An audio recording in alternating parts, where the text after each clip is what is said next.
Hi hello வணக்கம். நான் உங்கள் ஜேகே.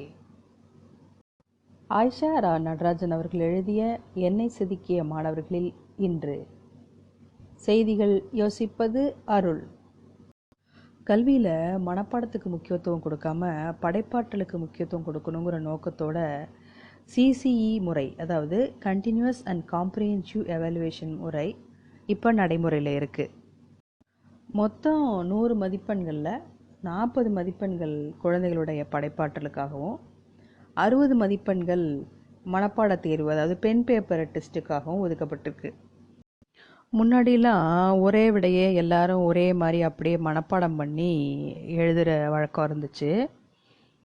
இப்போ அதை ரெண்டாக பிரித்து ஒரு சிறு பகுதியை மாணவர்களுடைய கற்பனை திறனுக்கு ஏற்றபடி பாட சம்பந்தமான படைப்புக்கு வழங்கணும் அப்படிங்கிறது தான் இதனுடைய நோக்கமாக இருக்குது. அதனுடைய விளைவு என்னாச்சு? பெற்றவங்கெல்லாம் ஸ்டேஷ்னரி கடைகளை தேடி ஓடும்படியாக ஆயிடுச்சு. அவங்கவுங்க வசதிக்கு தகுந்த மாதிரி ரெடிமேடாக கல்வி சார்ந்த காட்சி பொருளை வாங்கி வைக்கிற சடங்காக இப்போ மாறிடுச்சு. சில நேரத்தில் அந்த காட்சி பொருட்களை பெற்றோர்களே வீட்டில் உட்காந்து குழந்தைகளுக்காக செய்யக்கூடிய ஒரு சூழ்நிலையும் இப்போ இருக்குது. குழந்தைகளோட படைப்புத்திறனை அளந்து அதுக்கு மதிப்பெண் கொடுக்கறதுங்கிறது சிக்கலான விஷயந்தாங்க. அது ஆசிரியர்களோட கற்பனா வளமும் சார்ந்த ஒன்றா இருக்குங்கிறது என்னுடைய கருத்து. கற்பனை வளமும் படைப்பாற்றலும் குழந்தைங்க கூடவே பிறந்தது. அது எந்த உச்சத்துக்கு போகும், எப்படி இருக்கும் அப்படிங்கிறது அந்த குறிப்பிட்ட குழந்தைகளோட குறும்புத்தனத்தை பொறுத்ததுன்னு எனக்கு புரிய வச்சது ஜெயம் அருள். குழந்தைகளோட கற்பனைக்கு மிஞ்சியது உலகத்தில் எதுவுமே இல்லை அப்படிங்கிறாரு ஜப்பானிய கல்வியாளர் ஷுனசபுரோ மாக்கிகுச்சி. படைப்பாக்க வாழ்க்கை கல்வி, அதாவது எஜுகேஷன் ஃபார் கிரியேட்டிவ் லிவிங் என்பதை ஒரு கல்வி கோட்பாடாக முன்வச்சவர் இவர் தான். ஜப்பானில் 1914 ஷோகா காக்காய் அப்படிங்கிற ஒரு படைப்பாக்க பள்ளியை இவர் தொடங்குறாரு. இந்த பள்ளியில் குழந்தைங்க மகிழ்ச்சியாக வச்சிருக்கிறது, அப்புறம் அவங்களுடைய குறும்புத்தனத்தை வளர்த்துருக்கிறது மட்டுமே பிரதான அம்சமாக இருந்துச்சு. வீட்டில் 3 வயசு வரைக்கும் இந்த குழந்தைங்க அடிக்கிற லூட்டி தாங்கவே முடியாது. ஆனால் ஸ்கூலுக்கு அடி எடுத்து வச்ச நாள்லேருந்து குழந்தைங்களோட சுட்டித்தனமும் குறும்புத்தனமும் எங்கே போகுதுன்னே நம்மளால் கண்டுபிடிக்க முடியாது. குழந்தைங்க அச்சத்தில் இருக்கும்போது கற்பதில்லை அப்படிங்கிறாரு மாக்கிகுச்சி. கற்றலும் படைப்பாற்றலும் ஒன்றுக்கொன்று பின்னிய செயல்பாடுகள். ஒருவரது படைப்பாற்றலுங்கிறது சமயோகித புத்திங்கிற 4ஆம் பரிமாணத்தில் ஊக்கம் பெறுது. அதனால தான் மாக்கிகுச்சி தன்னுடைய பள்ளியில் குழந்தைகள் பண்ணுற குறும்புத்தனத்தை பாராட்டி பரிசு கொடுத்தாரு. அவருடைய கல்வியில் குழந்தைங்களுடைய ரஃப் நோட்டுக்கு அதிக முக்கியத்துவம் இருந்துச்சு. குழந்தைங்களோட கற்பனை திறனை அளந்து அறியணும்னா ஒரு வெத்து பேப்பரே போதும் அப்படின்னு சொல்லுவார் மாக்கிகுச்சி. குழந்தைங்களோட படைப்பூக்கத்தை மதிப்பிடுறதுக்கு ஆசிரியர்கள் தேவையில்லை, அது மாணவர்களுக்குள்ளாரே நிகழணும் அப்படிங்கிறது அவருடைய கருத்து. இதுதான் கல்வியில் ஜனநாயக மதிப்பீட்டு முறை அப்படின்னு சொல்லி அறிமுகம் செய்தார் அவர். குறும்புத்தனமும் சமயோகித புத்தியும் தான் படைப்பூக்கத்துடைய 2 சிறகுகள் அப்படின்னு எனக்கு காட்டியவர் ஜெயம் அருள். நான் முன்னாடி வேலை பார்த்த அரசு உதவி பெறும் பள்ளியில் 6ஆம் வகுப்பு மாணவனாக தான் எனக்கு அருள் அறிமுகம். பொதுவாகவே எல்லா பள்ளிகள்லேயும் காலை நேர வழிபாட்டு கூட்டம் நடக்கும்.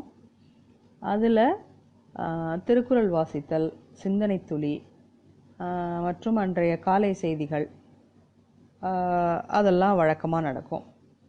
அதன் பிறகு தலைமை ஆசிரியர் அறிவுரைன்னு தமிழ்த்தாழ் வாழ்த்தில் தொடங்கி தேசிகத்தில் முடியும். பொதுவாக தேர்வு நேரங்களில் காலை வழிபாட்டு கூட்டம் இருக்காது. ஆனால் அன்னைக்குன்னு பார்த்து மாவட்ட கல்வி அதிகாரி நம்ம பள்ளிக்கு வர்றாங்கன்னு சொல்லிட்டு காலை வழிபாட்டு கூட்டத்தை திடீர்னு ஏற்பாடு பண்ணக்கூடிய ஒரு பொறுப்பு என்கிட்ட வந்துச்சு. எனக்கு தெரிஞ்ச மாணவர்கள் எல்லாம் பிடிச்சி, நீ திருக்குறள் சொல்லிடுறா, நீ செய்தி படிச்சிரு அப்படின்னு ஒவ்வொருத்தருக்கும் ஒரு வேலையை பணிச்சிக்கிட்டே வந்தேன். திருக்குறளுக்கு தமிழாசிரியரை போய்ப்பார், சிந்தனை துளிக்கு சமூக அறிவியல் ஆசிரியர் போய்ப்பார் அப்படின்னு சொல்லி ஒவ்வொருத்தராக ஒரு பொறுப்புகளை கொடுத்து நான் அனுப்புனேன். இதுக்கிடையில் செய்தி வாசிக்கும் பொறுப்பை அருள் தான் ஏற்றுக்கிட்டாரு. நீங்கள் கவலைப்படாதீங்க சார், நான் நல்லா படிச்சிடுறேன் அப்படின்னு எனக்கு ஆறுதல் சொன்னார் அருள். கொஞ்ச நேரத்தில் மாவட்ட கல்வி அதிகாரி பள்ளிக்கு வந்துட்டாங்க. வழிபாட்டு கூட்டமும் ஆரம்பிச்சிச்சு. திருக்குறள், சிந்தனை துளி இப்படி ஒன் பை ஒன்னாக போய்கிட்டே இருக்கு. ஆனால் செய்தி வாசிக்கிறதுங்கிறது அவ்வளோ எளிமையான விஷயம் இல்லை. ஏன்னா அன்றைய செய்திகளை முறையாக எழுதி அதை தெளிவாக வாசிக்கணும்.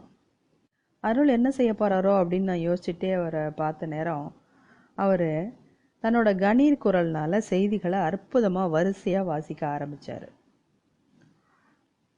அருள் பக்கத்தில் இருந்தேன்னா எதேச்சியாக அவர் கையில் இருக்கிற நோட்டை நான் எட்டி பார்த்தேன். எனக்கா பெரிய அதிர்ச்சி. அந்த நோட்டில் ஒன்றுமே இல்லைங்க, வெத்து பேப்பரு.